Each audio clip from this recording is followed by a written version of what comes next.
හයියාලෝනේ අද චනෝ තවත් ඔයාලට කුතුහලයේ වගේම රාගයේ එකට එකතු වුණ සුපිරිම මූවි එකක් අරගෙන ආවා ඔයාලා වෙනුවෙන්ම රිවිව් කරන්න. එහෙනම් ඉතින් අපි බලමු අද රිවිව් කරන මූවි එක මොකක්ද කියලා. මේ මූවි එක 2028 තිරගත වුණ එලර්ජි කියන මූවි එක. ඉතින් මූවි එකේ හැම තත්පරයක්ම අවධානයෙන් බලන්න කියලා චනෝයාලකින් ඉල්ලනවා. ඉතින් මේක ඒ තරම්ම රසවත් කතාවක්. වයස අවුරුදු 60ක මහාචාර්යවරයෙක් කොහොමද තරුණ කෙල්ලෙකු සතුටු කරන්නේ? ඉතින් ඒක දැනගන්න ඕනෙම ස්ටෝරි එකක්. ඒක නිසා අපි කෙලින්ම මූවි එකට යමු. ඊට කලින් ඔයා තාම channel subscribe කරලා නැති කෙනෙක් නම් channel subscribe කරන්න අමතක කරන්න එපා.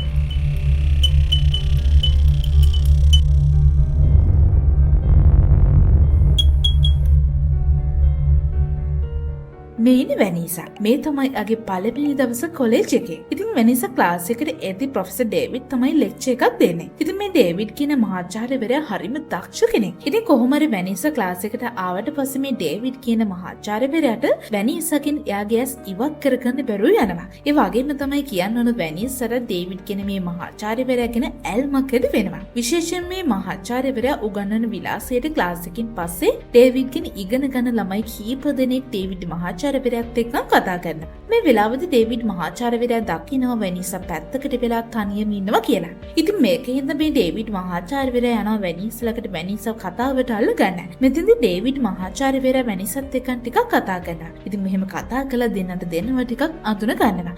මෙතෙන්දී තේරෙනවා ඉස්සරහට මෙයාලගේ සම්බන්ධය ගුරුකෝල සම්බන්ධයකට එහා ගිය සම්බන්ධයක් වෙයි කියලා. කොහොම හරි මේ ඩේවිඩ් කියන මහාචාර්යවරයා රටේ හරිම ප්‍රසිද්ධ කෙනෙක්. එයා කවදාවත් කාටවත්ම ආදරය කරන්නේ. ඉතින් මේ ඩේවිඩ් මහාචාර්යවරයා කියන විදිහට එයා විවාහ වෙලා තියෙන්නේත් එයාගේ ලිංගික අවශ්‍යතාවයන් මත විතරයි. ඉතින් මහාචාර්යවරයා කියනවා ඒක නිසාම එයාගේ විවාහයත් ඉක්මනින්ම අවසන් වුණා කියලා. තවස් කීපයකට පස්සේ මේ ඩේවිඩ් මහාචාර්යවරයා එයාගෙන් ඉගෙන ගන්න ළමයින්ට ඩේවිඩ් මහාචාර්යවරයාගේ ගෙදරදී පාටියක් සූදානම් කරනවා.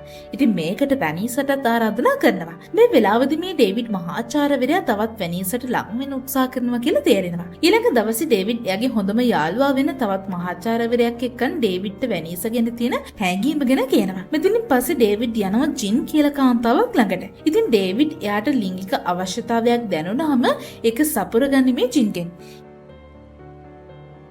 ඉතින් ඊළඟ දවසේ මේ ඩේවිඩ් මහාචාර්යවරයා වැනිසාවත් එක්කගෙන යනවා දෙයක් බලන්න. ඉතින් වැනිසාත් මේ නාට්‍යයට ගොඩාක් ආස කරනවා. ඉතින් මේ කාලයේ අතරතුර ඩේවිඩ් මහාචාර්යවරයා දිගින් දිගටම වැනිසා දිහාම බලාගෙන තමයි ඉන්නේ. ඉතින් මේ නාට්‍යය ඉවරනාට පස්සේ මේ ඩේවිඩ් මහාචාර්යවරයා වැනිසාට ආරාධනා කරනවා ඩේවිඩ් මහාචාර්යවරයාගේ ගෙදරට එන්න කියලා රෑ කෑමට. ඉතින් වැනිසාත් මේකට කැමති වෙනවා.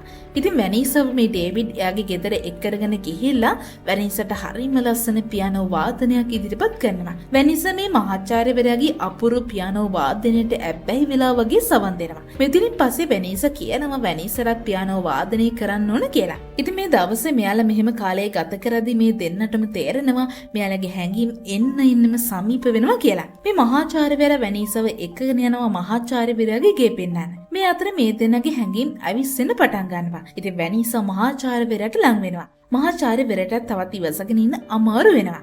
ඉතින් මේ මහාචාර්යවරයා වැනිසාව හරිම සින්දු ස්පර්ශයකින් ආමන්ත්‍රණය කරනවා. ඉතින් වැනිසාත් ඉඩ දෙනවා මහාචාර්යවරයාට රාගයෙන් බැඳෙන්න. ඉතින් දවස් කීපයකට පස්සේ මේ ඩේවිඩ් මහාචාර්යවරයා එයාගේ යාළුවව හම්බ වෙන්න එනවා. දැන් ඉතින් මේ ඩේවිඩ් එයාගේ යාළුවට කියනවා එයාට වැනිසා ගැන දැනෙන විදිය. එහෙමත් නැත්නම් වැනිසාගේ පහස ගැන එයාට දැනෙන විදිය. මේ වෙලාවදී මේ මහාචාර්යවරයාගේ යාළුවා කියනවා ඩේවිඩ් කියන්නේ අවුරුදු 60ක් වයසක මිනිහෙක්. ඒත් වැනිසා කියන්නේ අවුරුදු 30ක්වත් නැති තරුණ ළමයෙක්නේ කියලා. ඉතින් මේ සම්බන්ධතාවය නිසා ඉදිරියේදී ඩේවිඩ් මහාචාර්යවරයාට සෑහෙන ප්‍රශ්න වලට මුහුණ දෙන්න වෙයි කියලා මෙයාගේ යාළුවා කියනවා. විශේෂයෙන්ම දවසක වැනිසා ඩේවිඩ් මහාචාර්යවරයාගෙන් ඈත් වුණොත් ඒක මහාචාර්යවරයාට දරා ගන්න අමාරු වෙයි කියලා තමයි මේ මහාචාර්යවරයාගේ යාළුවා කියන්නේ. ඒත් ඉතින් මෙතනින් පස්සෙත් මෙයාලගේ මේ සම්බන්ධය එන්නම ශක්තිමත් වෙනවා. ඩේවිඩ් මහාචාර්යවරයා වැනිසාගේ ස්පර්ශයට, වැනිසාගේ සුවඳට, ඒ රාගික පහසට ඇබ්බැහි වෙනවා. ඉතින් වැනිසාත් මහාචාර්යවරයාගේ පරිණත උණුසුමට ලොල් වෙනවා. මේ අතරේ දවසක් ඩේවිඩ් මහාචාර්යවරයාගේ යාළුවා කියනවා මේ වෙද්දිත් මහාචාර්යවරයාගේ යම් වෙනසක් පේනවා කියලා. ඒත් ඇත්තටම මේ වෙද්දි මහාචාර්යවරයාගේ වෙනස තමයි මහාචාර්යවරයාට වැනිසා ගැන සැකයක් මතුවලා තියෙන්නේ. මොකද වැනිසා මහාචාර්යවරයාට වඩා ගොඩාක් බාල හින්දා මහාචාර්යවරයාට වැනිසා ළඟ නැති හැම වෙලාවකම දැනෙන්න පටන් ගන්නවා වැනිසා වෙනත් තරුණයෙකුගේ තුරුල ඉන්නවා වගේ හැඟීමක්. ඉතින් මේ යාළුවා කියනවා මහාචාර්යවරයාට මේ සම්බන්ධයෙන් මෙතනින් නවත්තන්න කියලා. ඉතින් මේ යාළුවව හම්බ වෙලා මේ මහාචාර්යවරයා ආයෙ මෙයාගේ ගෙදරට එනවා. මේ ඉතින් වැනිසා මහාචාර්යවරයාගේ ගෙදර මහාචාර්යවරයා එනකන් ඇදෝටට වෙලා බලාගෙන තමයි ඉන්නේ. ඉතින් මහාචාර්යවරයා එන්නේ වැනිසාගෙන් වෙන් වෙන්න ඕන කියලා හිතාගෙන. ඒත් වැනිසාගේ දිලිසෙන සිරුර දකින මහාචාර්යවරයාට කරගන්න ආවදේ අමතක වෙනවා. ඉතින් ඩේවිඩ් මහාචාර්යවරයා වැනිසා ළඟට ඇවිල්ලා වැනිසාගේ සුපුරුදු සරාගී පහස විඳින්න පෙළඹෙනවා. දැන් මේ සම්බන්ධය නවතිනවා වෙනුවට එන්නම වැනිසා සහ ඩේවිඩ් මහාචාර්යවරයා ආදරෙන් බැඳෙනවා. ඒ වගේම මේ සම්බන්ධය වර්ධනය වෙනවා වගේම මහාචාර්යවරයාගේ හිතේ වැනිසාගෙන සැකයක් මෝරා වැඩෙන්න පටන් ගන්නවා. ඉතින් මේ දේ වැනිසාට තේරෙනවා. ඉතින් මේක නිසා වැනිසා මහාචාර්යවරයාට හැමතිස්සෙම කියන උත්සාහ කරනවා වැනිසා ආදරය කරන්නේ මහාචාර්යවරයාට විතරයි කියලා. ඒත් මහාචාර්යවරයාගේ වයසත් එක්ක මේ මහාචාර්යවරයාගේ හිතේ ගොඩනගෙන සැකය ඊර්ෂ්‍යාවක් දක්වා වැඩෙනවා. ඉතින් ඩේවිඩ් මහාචාර්යවරයා හොර රහසෙම වැනිසාව ලුහුබඳින්න පටන් ගන්නවා. මේ දේ වැනිසාට අහු වෙනවා. ඉතින් වැනිසා ආයෙම උත්සාහ කරනවා මහාචාර්යවරයාට ඒත්තු ගන්නවන්න වැනිසා ආදරය කරන්නේ මේ මහාචාර්යවරයාට විතරක් බව. ඊළඟ දවසේ ඩේවිඩ් මහාචාර්යවරයා වැනිසාව හම්බ වෙන වෙලාවදී වැනිසා කියනවා වැනිසාගේ පවුලේ අයත් එක්කන් වැනිසා යුරෝපයේ සංචාරය කරන්න හිතාගෙන ඉන්නවා කියලා. ඉතින් දවස් කීපයකට වැනිසා මහාචාර්යවරයාව හම්බ වෙන්නේ එන්නේ නැහැ කියලා වැනිසා මෙතනද කියනවා. ඉතින් මේ වෙලාවදී මේ මහාචාර්යවරයා කියනවා වැනිසා නැති පාළුව මේ මහාචාර්යවරයාට තදින්ම දැනේ කියලා. ඉතින් ඩේවිඩ් කියනවා රෑ කෑමකට මෙයාගේ ගෙදරට එන්න කියලා වැනිසාට. මේ වෙලාවේදී වැනිසා කියනවා එයාට එන්න වෙන්නේ නැහැ කියලා. මොකද එයාට ඉක්මනින්ම යන්න වෙනවා කියලා තමයි කියන්නේ. ඉතින් මහාචාර්යවරයා වැනිසාව වාහනයෙන් බස්සන ගමන් කියනවා ඔයා එහෙදි කොල්ලෙකු හොයාගන්න නම් එපා කියලා. මේකට ඉතින් වැනිසාගේ හිත ගොඩාක් රිදෙනවා. මේ වෙලාවේදී මහාචාර්යවරයා කියනවා අනේ ගණන් ගන්න එපා මම විහිළුවක් කළේ කියලා.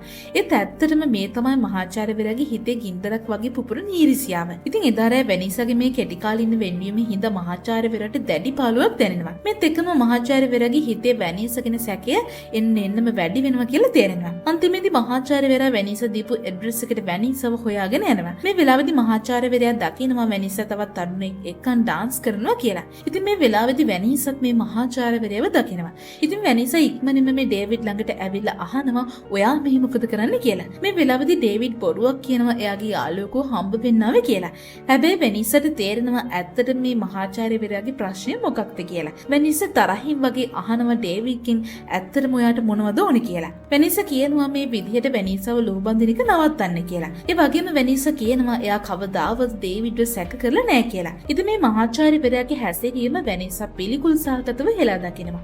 ඉතින් මේ වෙලාවේදී මහාචාර්යවරයා හරිම අහිංසක විදිහට කියනවා මේ දෙන අතර තියෙන විශාල වයස් පරිසරයේ හින්දා මහාචාර්යවරයාගේ හිතේ වැනිසාගෙන සැකයක් මතුවෙලා කියලා.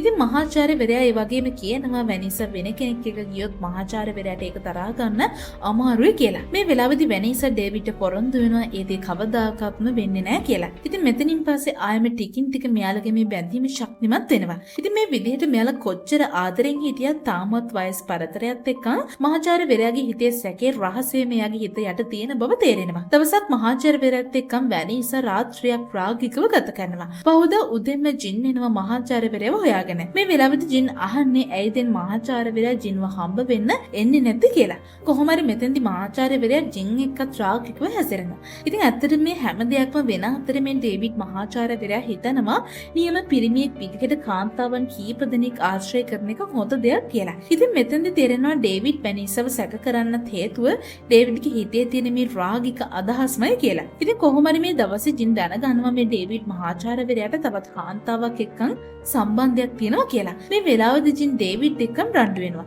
ඉතින් ඩේවිඩ් මේ වෙලාවේදී බොරු කියනවා එයාට එහෙම වෙන කාන්තාවක් එක්කන් සම්බන්ධයක් නැහැ කියලා. හැබැයි ඉතින් ජින් මේක පිළිගන්නේ නැහැ. ඉතින් ජින් මේ කතාව අහගෙන ඉඳලා මෙතනින් යන්න යනවා. මේ විදිහට ඩේවිඩ් මහාචාර්යවරයාගේ වැනිසාගේ සම්බන්ධයට අවුරුද්දක් ගත වෙනවා. ඉතින් මේ වෙලාවේදී වැනිසා ඩේවිඩ් මහාචාර්යවරයාට කියනවා වැනිසාගේ ගෙදර පාටි එකක් ඕගනයිස් කරනවා. ඒ වෙලාවේදී මහාචාර්යවරයාට ඇවිල්ලා වැනිසාගේ අම්මවයි තාත්තවයි හම්බ වෙලා මේ සම්බන්ධය ගැන කියන්න කියලා. දැන් ඉතින් මහාචාර්යවරයා කැමති වෙනවා අන්තිමට වැනිසාගේ පවුලේව හම්බ වෙන්න. ඉතින් වැනිසා කියනවා වැනිසාට ඇත්තටම මහාචාර්යවරයාව විවාහ කරගෙන විවාහ ජීවිතයක් ගත කරන්න ඕන කියලා. දැන් මහාචාර්යවරයා එයාගේ යාළුවව හම්බ වෙලා මේ වෙද්දි මහාචාර්යවරයාට මොන දෙන සිද්ධ වෙලා තියෙන තත්ත්වය ගැන පැහැදිලි කරනවා. මේ වෙලාවේදී යාළුවා කියනවා වැනිසාගේ පවුලේව ඩේවිඩ් මහාචාර්යවරයාගේ වයසයි වැනිසාගේ වයසයි අතරේ ලොකු පරතරයක් තියෙන හින්දා මේකට අනිවාර්යයෙන්ම අකමැති වෙයි කියලා. ඔන්න වැනිසාගේ ගෙදර පාටි එක දවස එනවා. වැනිසා හරිම ආසාවෙන් බලාගෙන ඉන්නවා ඩේවිඩ් මහාචාර්යවරයා ඇවිල්ලා වෙනිසගේ දෙමව්පියන්ව හම්බ වෙලා කතා කරනවා. ඉතින් මේ ඩේවිඩ් වෙනිසගේ ගේ ළඟට මෙනවා. ඒත් මහාචාර්යවරයාට වෙනිසගේ පවුලෙන් මොන වගේ ප්‍රතිචාරයක් හම්බ වෙයිද කියන බයට මේ ඩේවිඩ් ගේ ඇතුළට නොගිහිලා වෙනිසට කෝල් එකක් අරගෙන කියනවා විශේෂ හේතුවක් හින්දා වෙනිසගේ ගෙදරට අද එන්න වෙන්නේ නැහැ කියලා. ඉතින් මේකට වෙනිසගින්ද හොඳටම රිදෙනවා. ඉතින් වෙනිස දන්නවා ඩේවිඩ් මේ බොරුවක් කරන්න කියලා. වෙනිස හිතනවා මහාචාර්යවරයා වෙනිසව පාවිච්චි කළා කියලා මහාචාර්යවරයාගේ රාගික හැඟීම් සංසිඳව ගන්න. ඉතින් මෙහෙම කාලයේ ගත වෙද්දී මහාචාර්යවරයා ගොඩාක් සංවේදී වෙනවා මේ සිද්ධ වුණ දෙයට. දැන් ඉතින් වෙනිසගේ හැරයාමත් එක්කන් ඩේවිඩ් මහාචාර්යවරයා දිගින් දිගටම කල්පනා කරන්න පටන් ගන්නවා. එයා මානසිකව ගොඩාක් දුර්වල වෙලා ලෙක්චර්ස් යන එකක් නවත්තනවා. ඉතින් මෙහෙම කාලයේ ගත වෙද්දී මහාචාර්යවරයාගේ යාළුවා ඇවිල්ලා මහාචාර්යවරයාට කියනවා උගත් පුද්ගලයෙක් විදිහට ඔයා මීට වැඩිය බුද්ධිමත් වැඩ කරන්න ඕන කියලා. ඉතින් ඩේවිඩ්ගේ යාළුවා කියනවා ඔයාට මේ වෙනිසගේ ප්‍රශ්නේ විසඳ ගන්න ඕන නම් සිහි බුද්ධියෙන් ඉන්න ඕන කියලා. දැන් ඉතින් යාළුවාගේ උපදෙස් පිළි අරගෙන සෑහෙන දවසකට පස්සේ මේ මහාචාර්යවරයා ලෙක්චර් එකකට යනවා. ඇත්තටම මෙතනදී මේ ලෙක්චර් එක අහගෙන ඉන්න අය මහාචාර්යවරයාගේ දැනුම ගැන ගොඩාක් සතුටු වෙනවා. ඒ විතරක් නෙමෙයි. තමන්ගේ යාළුවව යථා තත්ත්වයට ගන්න හැකියවීම ගැන ඉතින් මේ මහාචාර්යවරයාගේ යාළුවත් ගොඩාක් සතුටු වෙනවා. මේ වෙලාවේදී ඩේවිඩ් මහාචාර්යවරයාගේ යාළුව හදිස්සිය අසනීප වෙනවා. ඉතින් මේ ප්‍රශ්නෙත් එක්කන් කාලේ ගෙවද්දි දවසක් මහාචාර්යවරයාට හම්බ වෙනවා ජින්ව. ඉතින් මේ වෙලාවේදී මේ මහාචාර්යවරයා ජින්ට පළවෙනි වතාවට ඇත්ත කියනවා. ඉතින් මෙයා කියනවා ජින්ට වැනීස ගැන. ඒ වගේම වැනීස ගැන මහාචාර්යවරයාට තියෙන හැඟීම ගැනත් මහාචාර්යවරයා ජින්ට කියනවා. ඒ වගේම මේ විදි ඩේවිඩ් උත්සාහ කරනවා කියලා කියනවා වැනීසව අමතක කරන්න. ඉතින් එදාරේ මහාචාර්යවරයාත් එක්කන් ජින් මහාචාර්යවරයාගේ ගෙදරට එනවා. ඒත් මහාචාර්යවරයාට මේ වෙදි රාගිකව ජින් එක්කන් හැසිරෙන්න කිසිම හැඟීමක් නැහැ. ඉතින් මහාචාර්යවරයා කියනවා මෙතනින් පස්සේ එයා සම්පූර්ණයෙන්ම එයාගේ රාජකාරී වලට හිත යොදවනවා කියලා. ඉතින් ඩේවිඩ් මහාචාර්යවරයා සුපුරුදු විදියට එයාගේ ලෙක්චර්ස් පටන් ගන්නවා. දවසක් මහාචාර්යවරයා කොලෙජ් එකේ ඉඳලා ගෙදරට එද්දි වෙනිසකින් පණිවිඩයක් තියෙනවා. මේ පණිවිඩයෙන් වෙනිස කියනවා වෙනිසට මහාචාර්යවරයාව හම්බ වෙන්න ඕන කියලා. ඉතින් මහාචාර්යවරයා කෝල් එකක් ගන්නවා වෙනිසට.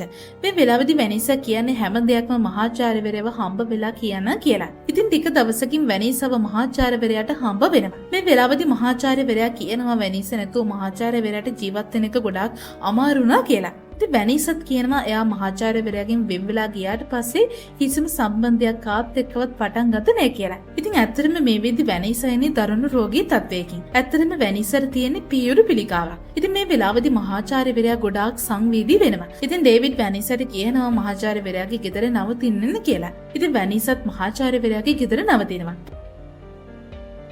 වෙනිසගේ සත්කම කරනවා. ඉතින් මේ සත්කමෙන් වෙනිසගේ පියුරු අයින් කරනවා. දැන් ඉතින් වෙනිස හිතනවා ඩේවිඩ් මහාචාර්යවරයා වෙනිසගෙන් ඈත්දේ කියලා. ඒත් ඉතින් ඩේවිඩ් වෙනිසට කියනවා දැන් වෙනිස වෙනතටත් වැඩිය ලස්සනයි කියලා. ඉතින් මෙතනින් පස්සෙත් මෙයාලගේ මේ සම්බන්ධය ගොඩාක් ශක්තිමත් වෙනවා.